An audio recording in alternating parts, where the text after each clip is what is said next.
Hey there folks, I'm Dan Brown from Sort of Interesting, and this is another random boat life FAQ video.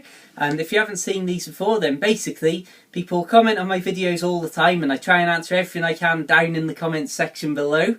And every couple of weeks I round up some of these questions and then try and answer them all in a nice short, sharp, to the point video. Now, in the past I haven't done well in keeping it short, sharp and to the point, but we'll have another go at a quick fire question round here today, and hopefully somebody out there will find something in this useful or, well, beneficial in some way.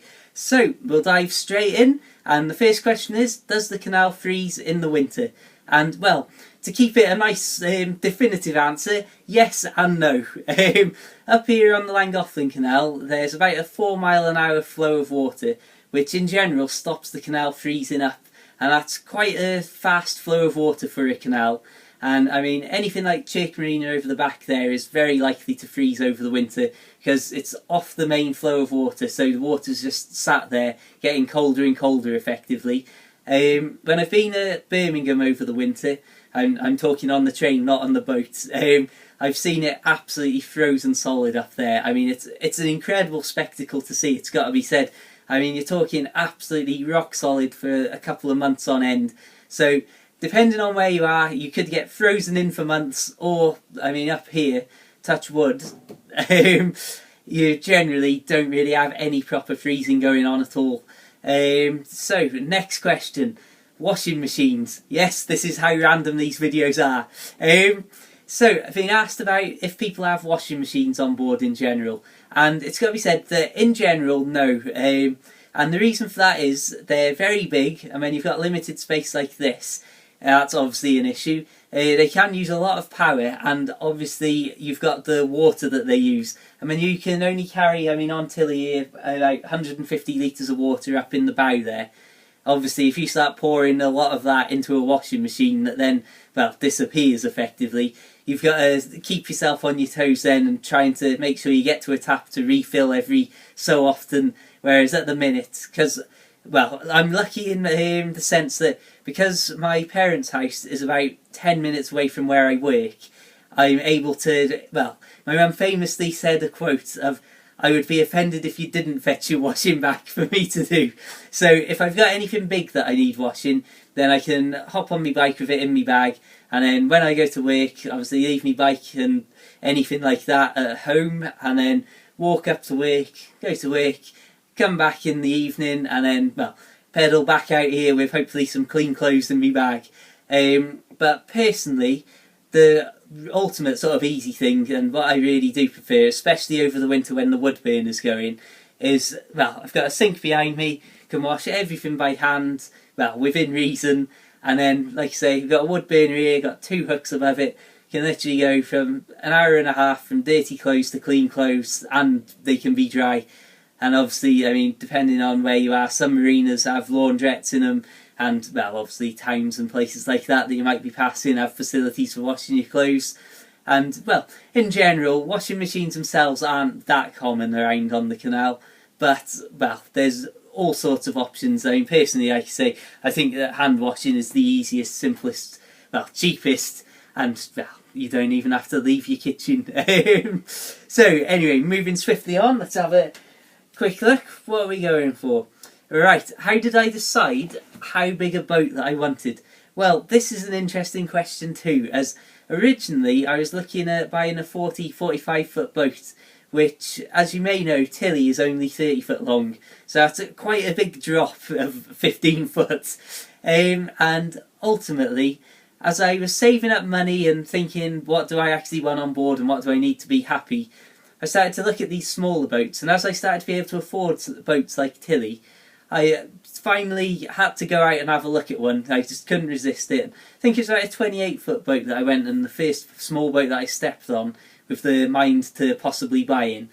And I just stepped on there, looked around, and it was like, I could easily live on this. I could be happy. I've got all the facilities I need. I've got cooking, water, showers, toilets, heat, and, well, from there on I started looking at other small boats, and, well, like I say, the rest is history. I'm here on Tilly, 30 foot long. So following on from that, I've also got the question, do I have enough room on board?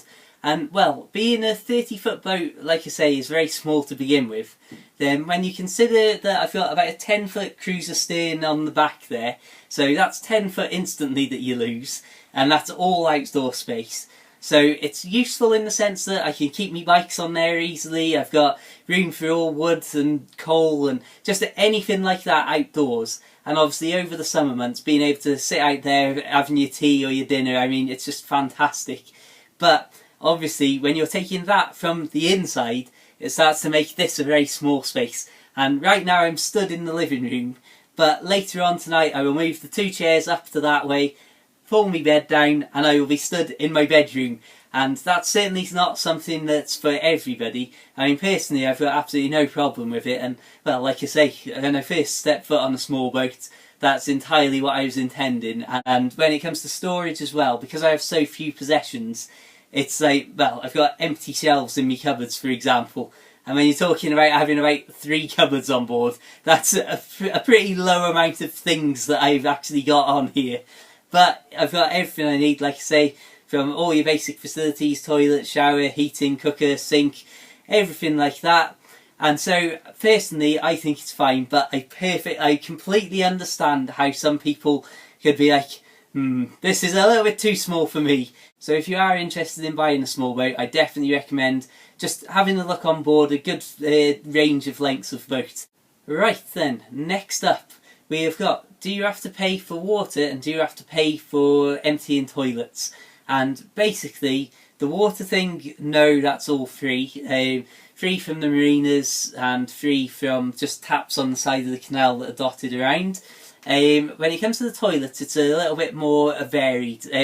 I've got basically sort of camping style toilets, and there's points along the canal that you can empty out, and that's free to do. I suppose technically it's all included in the boat licence. So something like that is free most places just along the side of the canal that are run by the Canal and River Trust. Probably about £5 as an average price if you just turn up at a marina and want to empty 1 or 2 out. And there's pump out toilets, which are the sort of more traditional style toilets, and you have a huge tank that, well, needs pumping out every so often. And those, I believe that you buy a prepaid card which you can use so many times at various facilities.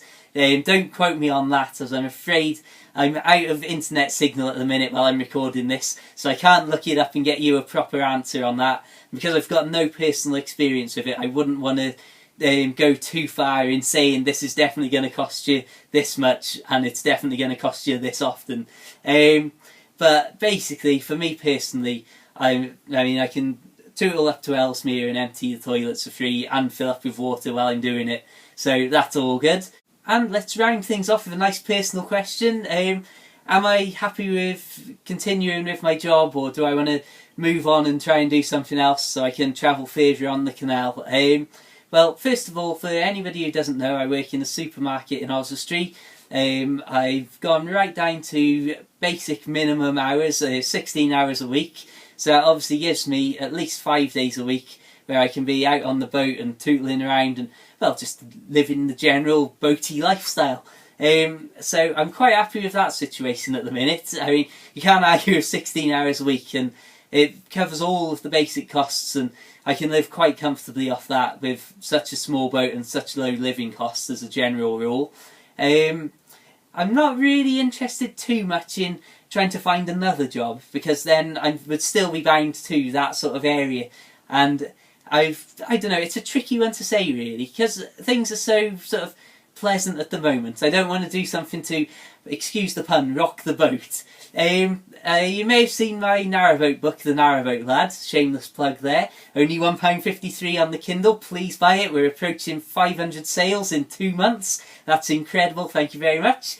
But if you could say that I could make enough money on writing books like that and internet-based things, I could make a couple of £100 a month, just enough to comfortably live and cover any costs that might pop up with the boat, then I'd be more than happy to do something like that, where I literally wouldn't be bound to any physical location, so I could just start moving in, say, that direction, which is awkward because I'm facing that way, and then just carry on writing and slowly moving along the canal, and, well, if I feel like turning around at some point, then do so, or if not, well, carry on travelling. So really, and just having a boat pass us there if you need a drawer sliding open. So really, it's all good in that sense.